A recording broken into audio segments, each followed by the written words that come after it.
Hey guys, and welcome back to another vlog. It's your girl Jaleesa Graham. If you're new, I would love it if you guys subscribe and join my YouTube family.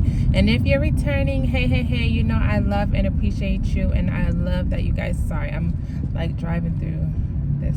Okay, I'm sorry, I got it. I'm driving through the cops at like the road closed because there's like a concert over here. I was trying to focus, but I would love it if you guys like, subscribe, go on over on Instagram and follow me at Jaleesa Graham. I love that you guys appreciated and commented and liked and watched my last vlog that I did about how I gained 2,000 subscribers. So I wanted to jump back in and give you guys 2 tips on how I've made up to $6,000 as a micro influencer. Okay, so I want to make this quick. I'm driving home. I got smoothies and some dinner for the kids. If you don't know, I'm a foster adoptive mama with a limb difference, if you're new here. And once I get home, it's going to be really loud. Even the video that I did, how I got 2,000 subscribers, you see the baby was in and out of the video. It was noisy in the background. So I was like, before I get home, I can probably just give you guys 2 quick tips. I'm sorry for the turbulence because this phone holder is not phone holding, but just maybe close your eyes, y'all, and just listen to the tips. But my tip number 1 would be, don't get discouraged or too focused on the numbers as far as your followers and your subscribers. I've made $6,000 on one job, on one brand deal. And as you guys know, I have about 2,000 subscribers on YouTube, and I have about 7,000 followers on Instagram. I'm not sure how many I have on TikTok. I just recently started posting on my TikTok more consistently, but I used to think that, man, I'm never going to be able to get content until I get to 10,000. You know, I'm never going to be able to get content until my numbers grow, until my followers, until my subscribers grow. So I never reached out to brands. I never expected or tried to make money doing content because I was like, brands are not going to work with me because I don't have the followers and the subscribers, and that is a lie.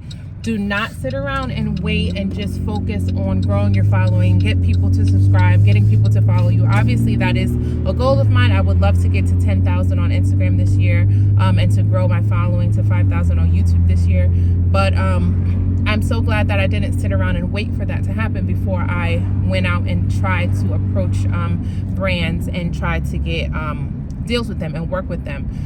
And that would be my second tip, is to not be afraid to reach out to brands. You would be surprised, baby, these brands got a lot of money.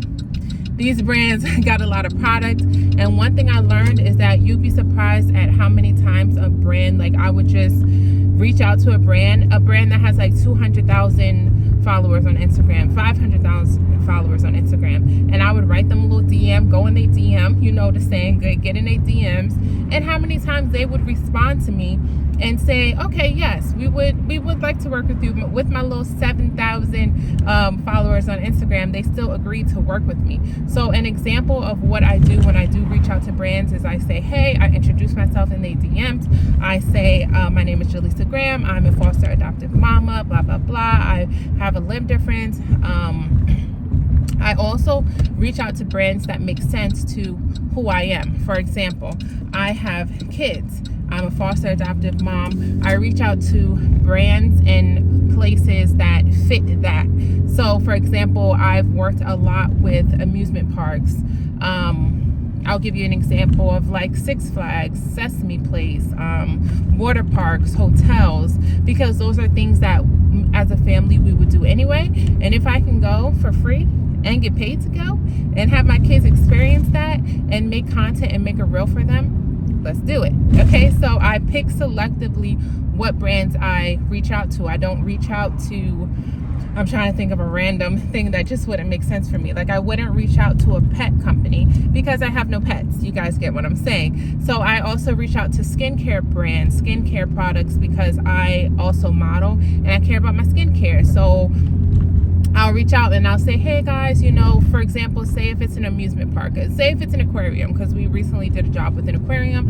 I'll reach out and say, hey, I'm a adoptive foster mom. I have these amount of kids, age this. My kids love animals, and I would love to visit your aquarium and spend a day there. If you guys, I would love to be like gifted that in exchange for making a reel for you guys, making content for you guys. another tip. I'm gonna give y'all a bonus tip. Okay, I am not, some content creators are like, I don't want free products, I want money. And the thing I learned is that I've worked with a lot of brands and I've agreed to go to a water park for free in exchange for me creating content for them, or to get a product, baby products, for free in exchange for creating a reel for them. And even though at that time I'm not making money, what I'm doing is building a relationship with them. And something that I've learned as I've been also in the acting and modeling industry is networking and relationships are one of the biggest things that you can have in this industry, as well as in the content creator industry. I have started with brands where they've gifted me free products, and then later on down the line they offer me brand deals that are for money. So, well, compensated, whatever the proper word is. Basically, I get paid. But I started off working with them in exchange for products, and I would create reels for them and do, create content for them, and then build relationships with them and keep in touch through emails and follow-ups and show them the content I created, and just build relationships so that they like me. And then when they have deals that are, where they're thinking of content creators to pay, even though I only have 7,000 subscribers, because I have history with them and because I know them and they like me and they see the content that I've made with them, they think of me.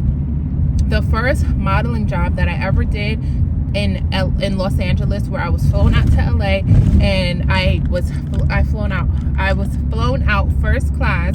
My hotel was covered, everything was covered. I made a lot of money on that job, and the only reason I booked that job is because the casting director on that job worked with me years ago on a totally different job, and she now was working with this company, and they wanted a model, and she thought of me.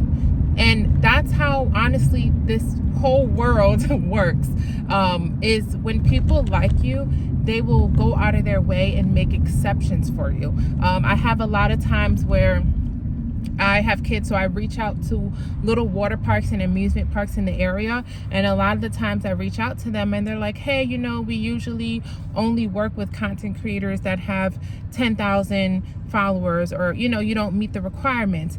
I had one water park, and that was their rule. But then she was like, but since you're in the area, she was like, I'll give you the tickets, and we can do, we can do an arrangement. And you never know. That's the thing with content. You never know. You never know like what video you're making that's gonna go viral. You never know like what deal or what. It's just like so unexpected. So I would say don't get so worried about your followings. And even brands, a lot of companies and brands on their website, they have influencer program sections where you can just, like, for example, we're going away next week, and the hotel that we're staying in, they comped the nights for us. And you can go on a lot of companies' websites and go into the influencer program. You can look on their website and you just fill out and apply. A lot of the brand deals and partnerships that I've gotten, I've just reached out and asked and like, hey guys, can you gift me this? And I'll tell them like, hey, I would love to do a reel of my kids going to your water park because they love swimming, and the place, the location looks so fun, and we would love to create content for you. We're going out of town in 2 weeks, and we're going to a different state. So what I did was, ahead of time, I looked in that state, in the area that we're staying, and I looked for water parks and fun places in the area, and I found them on Instagram, and I reached out to them like, hey, me and my family, we're content creators, I'm a foster adoptive mom, we'll be in town this time, blah blah blah blah. I would love to visit your location when we're in town, and would you be able to have us as special guests? And sometimes they'll write back and say, unfortunately, we're not looking for new content creators, or they'll be like, sometimes you'll get a no. But you wouldn't believe, go on my Instagram at Jaleesa Graham and see how many reels I've done and how many brands and partnerships I've had that have said yes. Okay, so that would be my second tip, or is that the third tip? I don't know, y'all, but that's a tip. Always reach out to a brand, get in their DMs, ask them, because you never know. I'm gonna give y'all another gem. When you are talking with these brands, a lot of the time, baby, a lot of the time, if they ask you, hey, okay, we would love to do that, how, what are your rates? a lot of the time, they are willing to pay you more than you're willing to ask for. So a tip that I would give you would be to ask them their budget first. Play a little back and forth game with them and try to get them to tell you how much their budget is or how much they're willing to offer you. Because I had a situation once where I was going to say an amount and I didn't, and I'm glad I didn't. And they told me how much they were willing to pay me, and how much they were willing to pay me was way more than I was even going to ask for. So that is another thing. Let them tell you if they do, because sometimes they won't tell you and they'll just wait. Sorry guys, I was just seeing if the pool in our neighborhood is open, and I think it is open. But sometimes they will just, hold on y'all, I just gotta check the pool. Sorry, random. All right, sorry guys for that little interruption. The pool in our neighborhood is open, so I'm actually gonna go take the kids swimming. But that's actually the tips that I had. Don't worry so much about the amount of subscribers, followers that you have before you feel confident to reach out to brands, because a lot of brands will work with micro influencers. The second tip I would be is to reach out to brands. Reach out to brands, get in their DMs and just ask, because you never know what happens. You never know. A lot of times the brands that actually do respond to me and are able and willing to give me free products, give me free tickets. Lord, this road is narrow. Sorry. Give me free tickets and are able to just do, and when I tell them a price and a budget and they agree to it, I'm like, okay, I'd be surprised at myself at what I could get done. So you never know. So just go out and just try. In this content world that we all are trying to make it in, baby, just try. Just reach out and just try, because you never know. And lastly, don't be afraid to do work or have a gifting exchange with a brand that's not money related, because you're building a relationship with them, and in the future they will think of you and the money will come. Basically, the money will come. All right, I hope you guys enjoyed these tips, and I'll see you all next time.